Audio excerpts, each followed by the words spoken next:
Good morning students. Welcome back to the English Channel Prime. Students, today we'll learn a new poem for grade 6, The Ant and the Cricket. Children, this poem, The Ant and the Cricket, is a fable. Fable meaning a story consisting of animals as characters, and it conveys a moral. It is written the by Aesop.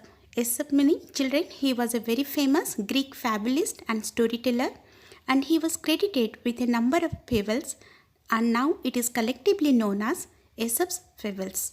So fables, it is written here in a poetic format.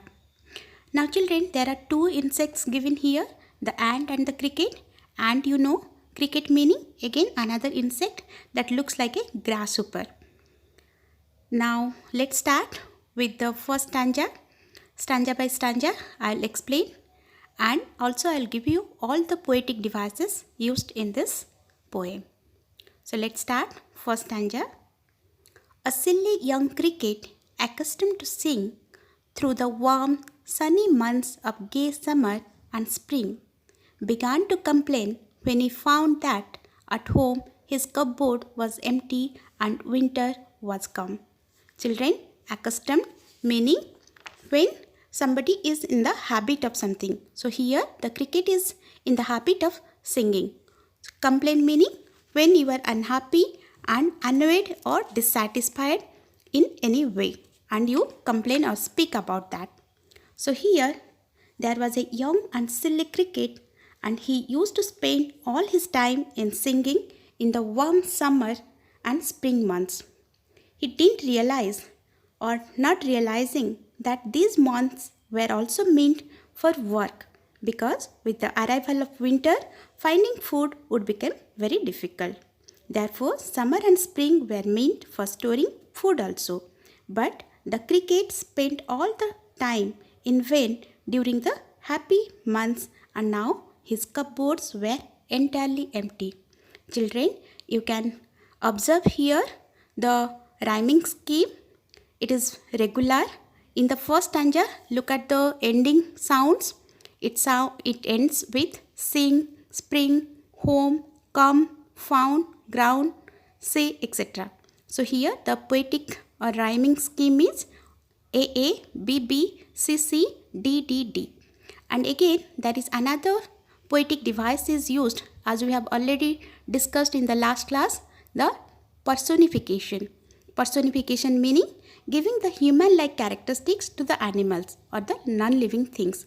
So here the cricket is personified. It has a home, it has a cupboard, and ant is his friend. He is singing. The cricket is dancing. So here this is personified like human beings. They are talking, they are thinking like humans. Now I hope you understand the first stanza. Let's go to the second one. Not a crumb to be found on the snow-covered ground, not a flower could he see, not a leaf on a tree. Oh, what will become, says the cricket, of me?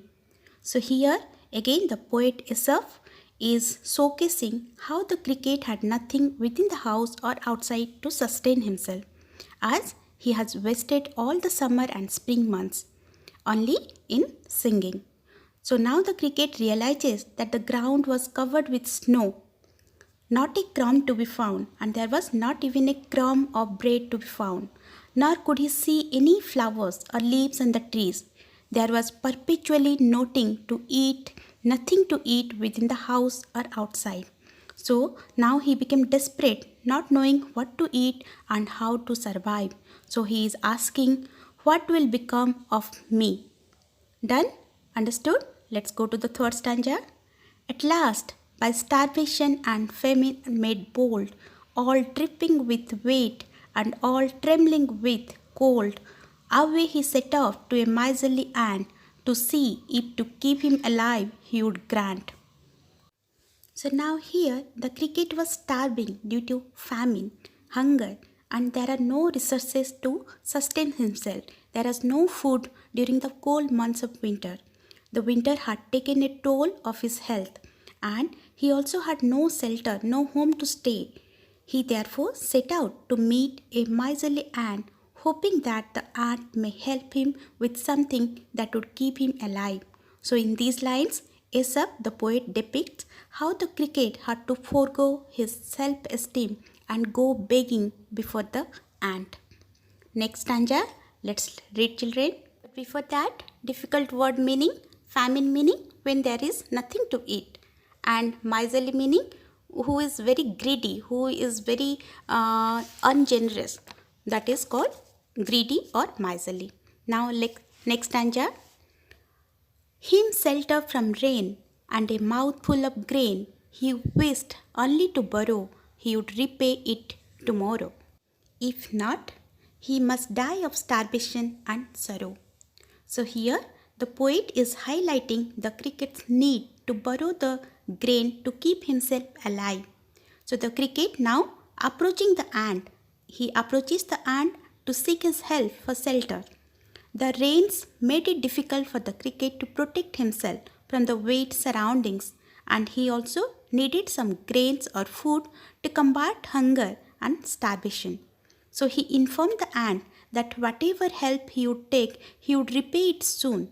So else his end had come and he would die of starvation. Starvation meaning hunger. Done, children? Let's go to the stanza 5th or 5. Says the ant to the cricket, I am your servant and friend, but we ants never borrow, we ants never lend. But tell me, dear cricket, did you lend nothing by when the weather was warm? Quoth the cricket, not. So here, let's first understand the difficult word meanings. Quoth meaning, it is a very old use of English. Quoth meaning said. To see meaning to find out. Lay nothing by, that means not saved anything. So let's understand. Now here the poet is sharing the ant's sense of shock. The ant got surprised. So the poet is describing the ant's sense of shock, surprise that the cricket didn't save anything for winter during the happy months of summer and spring. So the ant feels sorry for the cricket, but he tells the cricket that the ants never borrow or lend. The ants are very self-sufficient. That is the reason that they are self-sufficient and need not go begging. Whatever they are, more than that, they used to save. The ant asked the cricket if he didn't put aside anything in storage for the winter when there is nothing much to be found. So the cricket is answering in the negative that not I have not saved anything. And the ant was quite surprised and shocked. Let's go to the next stanza, stanza 6. My heart was so light that I sang day and night, for all nature looked gay. You sang, sir, you say? Go then, says the ant, and dance the winter away. So here the poet is showing how the cricket gets mocked, gets joked by the ant because of his own stupidity. The cricket tells the ant that he was so happy during the happy months of summer that he sang day and night. He was so happy and the nature looked so pleasant that he forgot all about the winter or the difficult times. And hearing this, the ant became angry, became shocked, surprised, and he told him that now he should spend the winter again on singing and dancing too. So here, children, the ant is asking, you sang, sir, you say? So see, he is mocking that you till this time you sang and you danced and you spent all your summer and spring. So go then, says the ant, and dance the winter away. That means there is no point now crying over the split milk. Now there is no point on again crying on the time that had already been spent. Now last stanza. Thus ending, he hastily lifted the wicket and out of the door turned the poor little cricket. Folks call this a fable, I will warrant it true. Some crickets have 4 legs and some have 2. So children, this is the last line, final line, and in this line the poet Aesop is saying, he hastily lifted the wicket. That means the ant now hastily meaning very quickly lifted the wicket lifted the wicket meaning the small door that would be which is a part of the larger one, that is the small gate of the home. She lifted, the ant lifted that and said that you should now leave this place. The ant gets irritated and asks the cricket to leave. So here in the final line of the poem, the poet shares the actual moral or lesson with his readers. So those who do not wish to help themselves cannot be saved by others. So the poet is saying that in the final poem or in the final couplet of the poem, that through this tale he is believing that it is not only a fable, it is one truth. Weren't it true? Meaning he declares that it is certain, it is sure, it is a truth that what is true for the four-legged wicket or four-legged cricket is also true for the two-legged human beings. Those who are really lazy, nobody can help themselves. They only can save themselves, and they cannot be saved by the others. So students, folks call this a fable.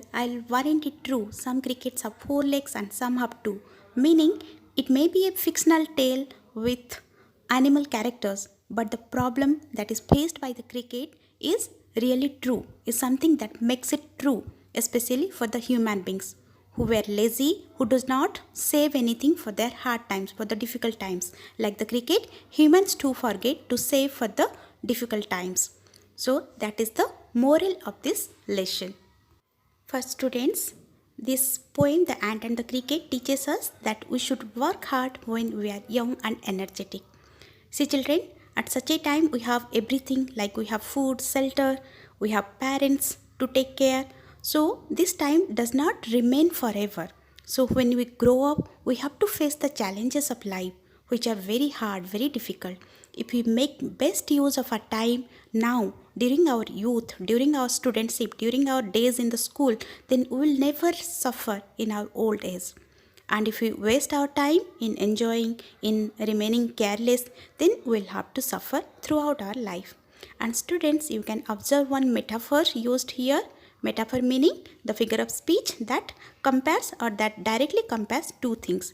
So in the last line, some crickets have four legs and some have two. So here the poet compares the lazy and the careless people with the cricket. So this is another poetical device used. Now let's do the glossary. Accustomed to sing meaning in the habit of singing. Complain meaning speak in an unhappy, annoyed, dissatisfied way. Famine meaning having nothing to eat. To see meaning to find out. Lay nothing by meaning save nothing. Quoth meaning said. Wicket meaning the wicket door or the small gate or door which is a part of a larger one. Weren't it true meaning declaring that it is certain. Miser meaning who is very greedy or ungenerous.